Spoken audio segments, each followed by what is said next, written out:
Episode 5: Why People Stop Working, Socialism's Incentive Problem. So, welcome back again to another episode of Spin Cycle America, where we talk about what is happening in the world around us. I'm your host, Todd. Just want to give you a reminder about my July 4th special coming up this weekend. You don't want to miss it. It is going to be amazing. I'm going to talk all about the 250th year birthday of America and all about July 4th and everything. So it should be pretty good. So please make sure you tune in for that. So all right, let's go ahead and continue with the special on socialism in America. So again, welcome to day 5 on the series about the growing threat of socialism in America.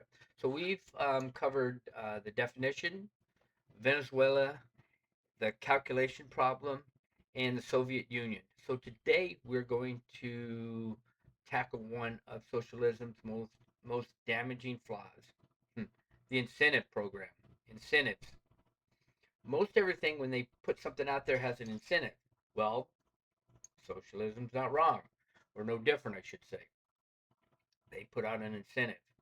Socialism assumes people will work hard for the collective good. Human nature says otherwise. Do you hear what I said? Socialism assumes people will work hard for the collective good. Human nature, however, says otherwise. When you remove personal rewards and punish success, productivity collapses. So socialism is going to do that. Okay, yeah, they're going to say we're going to give you this and that for free, but you're taking away incentives. You're taking away uh, the ability to think on your own.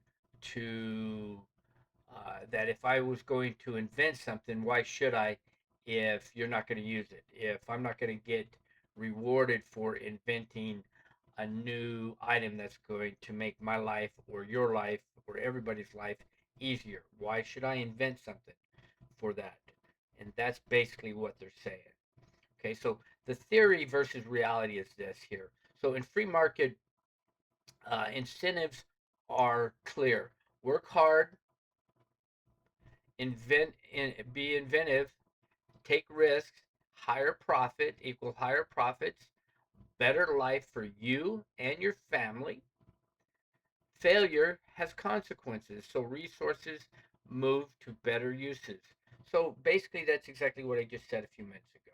Okay, if you're going to work in a free market enterprise, which is what we are right now, okay, you invent something, you put it out there to the public likes it, you're going to get paid for it, you're gonna reap the rewards for it, and you're gonna get the benefits for it. So is your family, and it might get residual income. So things that are going to go on and on and on and on, even after you're dead, or if you pass on, your family might receive that too as well. Okay. Now, socialism flips this though. Okay. The state owns the means of production. They take that away from you. Wages are often fixed or equalized. That means if I'm making $10 an hour, that means everybody's making $10 an hour. States now are raising minimum wage, so if everybody's making minimum wage $20 an hour, that's it across the board. $20 an hour, everybody's making $20 an hour. Okay, regardless. If I invent something and I put it out there, the government takes it. It's his. It's theirs. Okay, profits are seized or heavily taxed. Okay, so why bust your butt or your back or invest something or invent something new if the government takes most of the reward? So why invent something? Why would you want to spend your time and money to make the government look good? Because they're just going to take it or they're going to tax the heck out of you. You're not going to get any reward out of it. Your family's not going to reap any benefits when you pass on. It's just going to say, yep, we got it. And the government's going to put their name on it. They're going to tag it and it's going to be theirs. The socialist incentive problem. I'm sorry, the problem is the economic theory that when wealth or basic needs are guaranteed regardless of individual output, the material motivation or to innovate, work harder, or excel diminishes.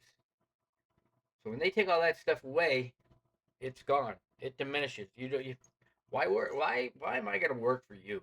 I'm not going to do. I'm going to sit home and get fat and lazy and not do a dang thing for anybody. I'm not going to do anything.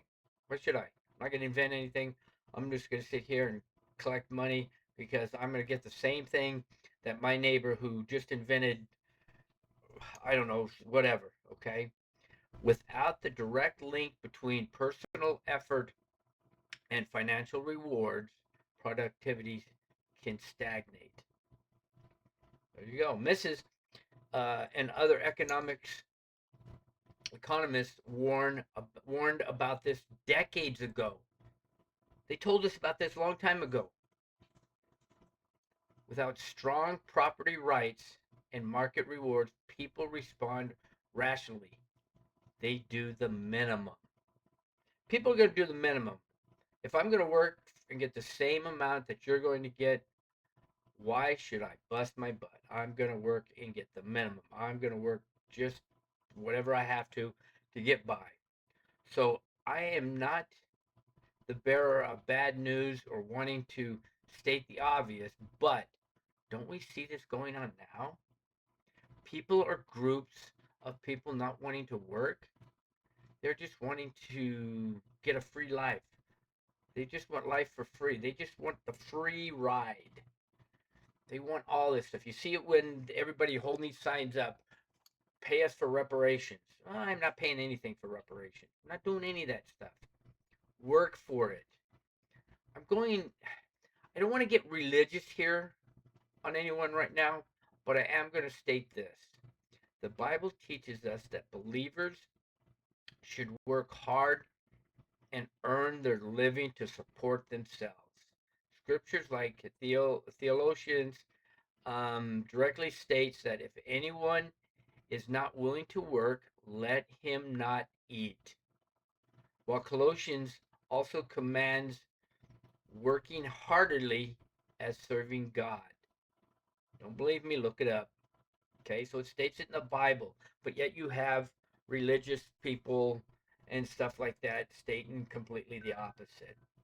So is this then, or could this be the reason people are leaning towards socialism?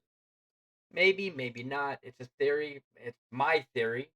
Maybe that's other people's theory too. Because in socialism, everybody works the same amount. They don't have to put in so much time, maybe not as long hours. They all get paid the same. They don't have to stress. Nobody's sweating. Maybe we are as a society really need to try to understand what socialism is. I mean, do you know what it is? Many young people don't have an idea what socialism is or how it has failed in the past. In other words, how other countries have failed. Listen to my posts or my videos from yesterday and the last couple of days. They're looking at that everybody should be the same. They want everybody to be the same. We should all be the same. That's basically what the younger generation is. Some of them are. I'm not saying everybody, so don't throw rocks at me. But a lot of people are doing that. I mean, I don't know why. I don't get it. I really don't get it. So real world examples are like Soviet Union. They pretend to pay us, so we'll pretend to work. So if they're going to pretend to pay me, I'm going to pretend to work. Chronic unemployment, absenteeism, and shoddy goods were normal. Factories met quotas by faking numbers rather than improving quality. Wow. Okay. So that's why they collapsed in 1991. That's why they went through that issue. This is not free enterprise. Free enterprise is gone and now we're having issues. Okay. So it's not there. severe effort and rewards linked. So, in models where outcomes are equalized, individuals who go above and beyond do not receive proportionately greater rewards. Economics, like those at the American Enterprise Institute, argue that this disconnect ignores rational human behavior, leading to diminished diligence. What? There's no there's no reward. What am I gonna get? I keep saying that. The tragedy of equal compensation. So if you're getting the same pay as me and I'm working harder than you, what's my incentive to keep working? Critics from institutions like the Foundation for Economic Education point out that if varying talents and work ethics yield the same compensation, there's little incentive to take on more complex or grueling tasks. I'm just gonna kick back, relax. Hey, check it out. I'm not doing nothing. I'm just relaxing. What should I? Why should I move on? Why should I? Collective algorithms versus self-interest. Proponents of socialism counter this by arguing that in a cooperative society, work is incentivized by the knowledge that one's labor benefits the community as a whole. They suggest that true motivation comes from job security, collective well-being, and non-monetary rewards like public recognition. Yeah, maybe, but I don't see it. Okay, so you really got to look at the big picture when things like that are coming to play. Because Venezuela nationalized companies became ineffective or inefficient. Skilled workers fled.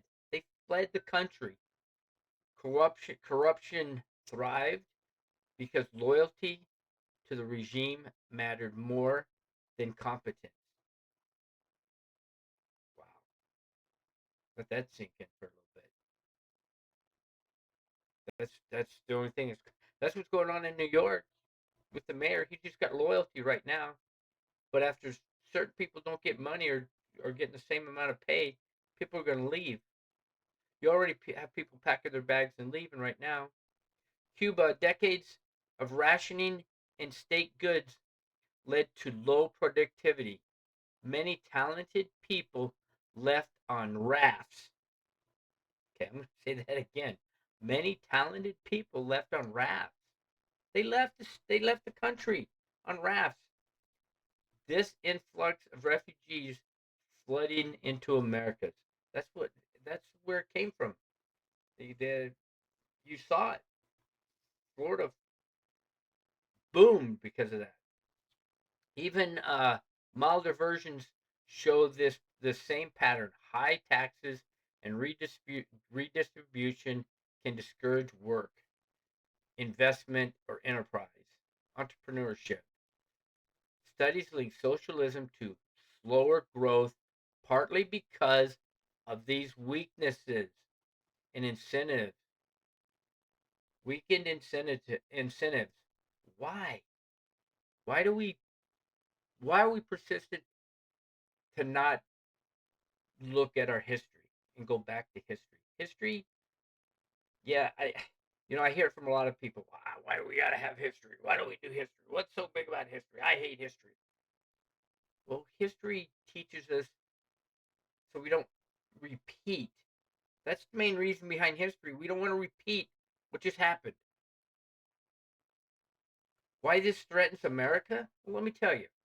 When politicians push heavy redistribution, free services paid by others, or demonize profit, they erode the incentives that built American prosperity.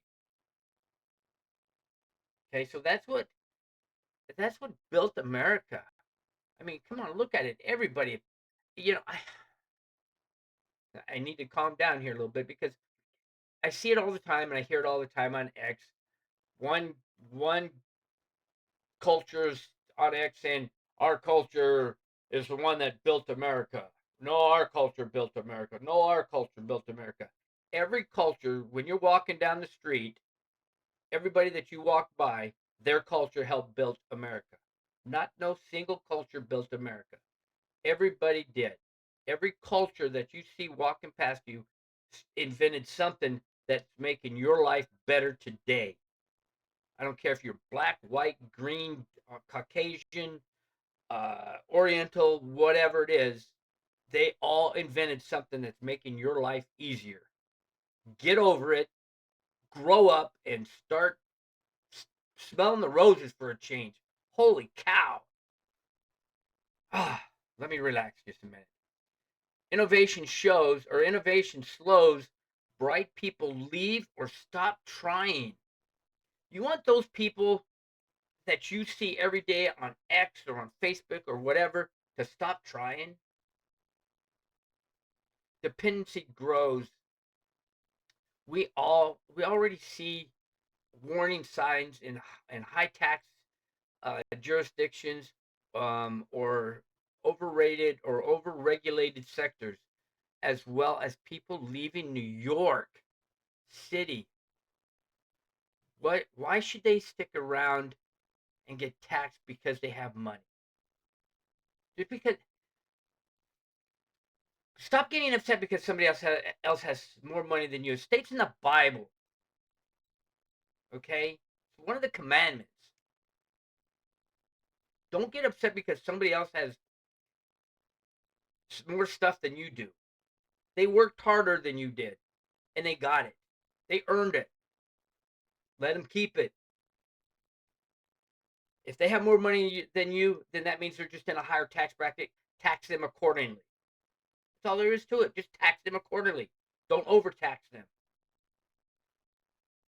Soon you may start to see another group of people leaving the city because they are going to be taxed higher because they have more money than another group of people in New York. You saw this, you hear this. Okay, the mayor's already stated this. New York's going to turn into a ghost town. Stop it. Grow up, people. We're all one people. We're Americans. Be American first. Support America first. Buy America first. Buy American first. Grow up. Think about it. Is that the right way, or is that the socialism or systematic racism? What's going on in New York? I think it's the second part. I think it's both socialism and systematic racism going on in New York right now. And that's sad. Real sad. Go ahead and answer that question for me. Capitalism isn't perfect. I'm telling you right now. It's far from perfect. It's got flaws. It has booms, busts, and inequality. Don't get me wrong there. There's racism going through the United States, and it boomed starting right around 2004. It just freaking, for some reason, it flipped on its head, and MLK is probably rolling over in his grave, and I'm sorry about that. But my gosh, people. But it channels self-interest into social benefits far better than central planning does. People, it's time to grow up and start thinking about it. So, in conclusion, socialism fails because it fights human nature instead of working with it. Remove rewards for excellence, and you get mediocrity, and decline. So, in my next episode, we're going to go ahead and look at another major example of human stories from these regimes. So, comment, have you seen incentives matter in your own work or business? Subscribe and share. Hit that little bell so you don't miss any more or any episodes as well to this series if it's an eye opener. And again, thanks for watching day 5. I'll see you on the next episode of Spin Cycle America, and you all have an outstanding day.